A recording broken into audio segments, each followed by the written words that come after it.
Salut bande de loutres. Oh, ça va, c'est mignon une loutre.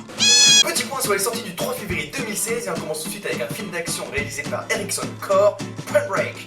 Avec Edgar Ramirez qu'on a déjà vu dans Joy, Angle d'attaque ou encore Délivre-nous du mal. Une série de braquages spectaculaires aux quatre coins du monde met en péril l'équilibre du marché financier. Mais Johnny Utah, une ancienne légende du motocross, devenu agent du FBI, va devoir infiltrer le groupe de sportifs de l'extrême. L'agent affronte alors des défis insensés. Du surf au snowboard, en passant par la chute libre, l'escalade à main nue, faire des courses de poney, élever des hippocampes, faire l'amour avec un casque. Qu'est-ce que tu racontes? C'est bon, si on peut même plus rigoler. Sérieux quoi, il va pas bien.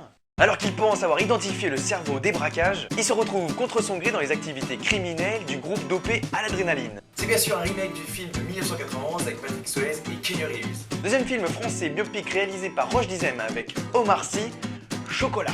Du cirque au théâtre, de l'anonymat à la gloire, l'incroyable destin du clown Chocolat, qui était le premier artiste noir de la scène française. N'est-ce pas? Le duo inédit qu'il forme avec Footit va rencontrer un immense succès populaire dans le Paris de la Belle Époque. Mais la célébrité, l'argent facile, le jeu et les discriminations vont user leur amitié ainsi que la carrière de Chocolat. On passe au nouveau film de Danny Boyle avec Kate Winslet et Michael Fassbender, Steve Jobs. C'est le troisième film qui retrace la vie du créateur d'Apple. Un documentaire a été réalisé par Alex Gibney, Steve Jobs, The Man in the Machine. En 2013, Ashton Kutcher l'a incarné dans le film Jobs. Celui-ci se concentre sur sa vie de 1971 à 2001. Dans le film de 2016, le réalisateur a voulu commencer par la fin et retracer toute sa vie.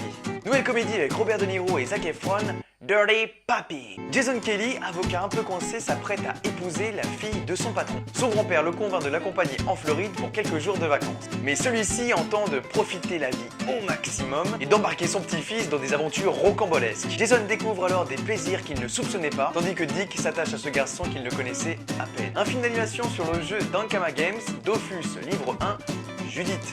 Et on finit par Les Tuches 2, la suite se passe aux États-Unis. La famille va rejoindre le Benjamin de la fratrie pour pouvoir fêter son anniversaire.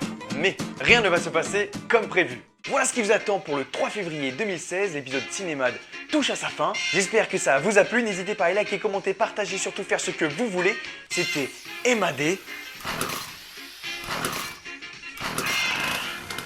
Ne vous inquiétez pas, Ça va pas faire mal, venez, allez.